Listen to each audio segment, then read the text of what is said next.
हरि करना।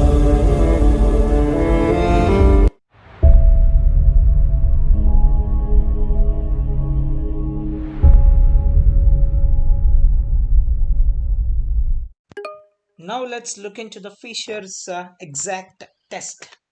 So understanding Fisher's exact test for small sample sizes. The chi-square distribution is a good approximation of the shuffled resampling test as we have just described, except when counts are extremely low, single digits, especially 5 or fewer. In such cases, the resampling procedure will yield more accurate p-values. In fact, most statistical software has a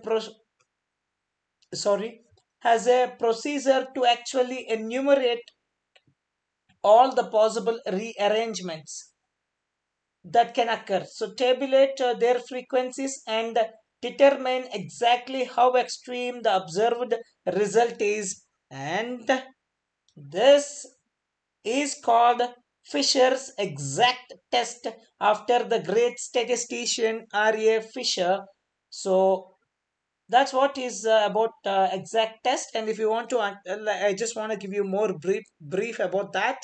So Fisher's exact test is a statistical significance test used to determine if there are non-random association between two categorical variables. If the It is commonly used in cases where the sample size is small and the chi-square test may not be appropriate. The test is named after, as I told you just now, is named after Sir Ronald Fisher, who developed this in the early 1900s.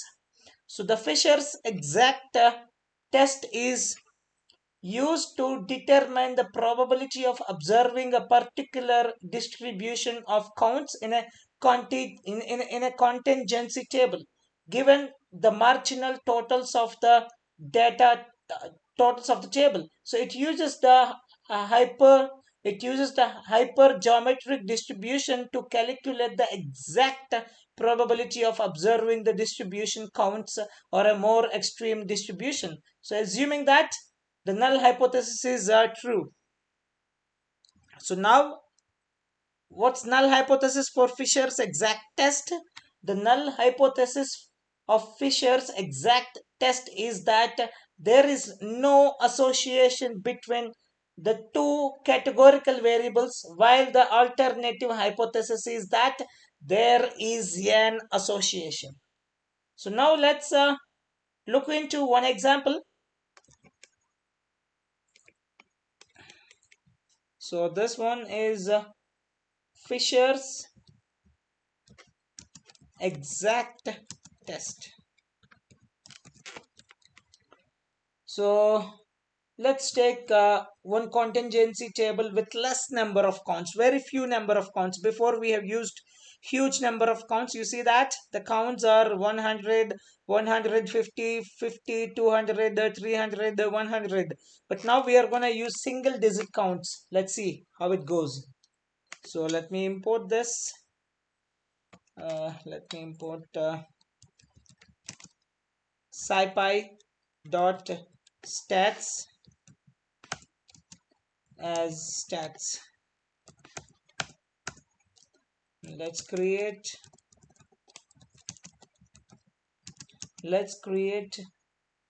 contingency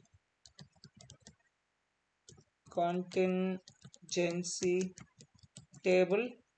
So contingency table is equal to, and obviously I'm gonna create a 2 by 2. 2 by 2, that's enough. 2 by 2 2 by 2 contingency table is fine. So 10 comma 5. Let's go for all single digit. One of course is double, but remaining will go with the single digits. And this is what is our contingency table. So now let's perform Fisher's exact test. So odds ratio and then p-value is equals to, obviously I'm gonna go for the stats. From there I'll call upon Fisher exact, and then contingency table I'm gonna put it. That's it. Now let's print. Let me cross check. Is it done? Yep, it's fine, no issue at all. Let me print the results now.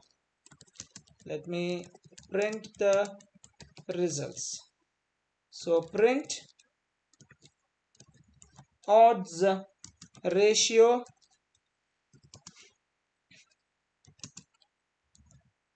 odds underscore ratio, and then print p-value, which is p underscore value. Sorry. And that's it. You got the odds ratio 1.75 and your p-value is 0.70138. That's what we got, 0.70138. So the odds ratio tells us that the odds of having a certain outcome in one group is 1.75 times higher than the odds of having the same outcome in the other group. Let me write it down. So what it tells is the odds ratio tells us that the odds of having a certain outcome in one group is 1.75 times 1.75 times higher than the odds of having the same outcome in the other group.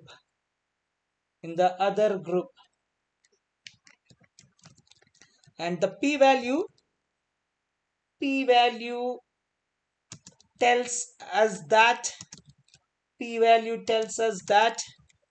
there is no significant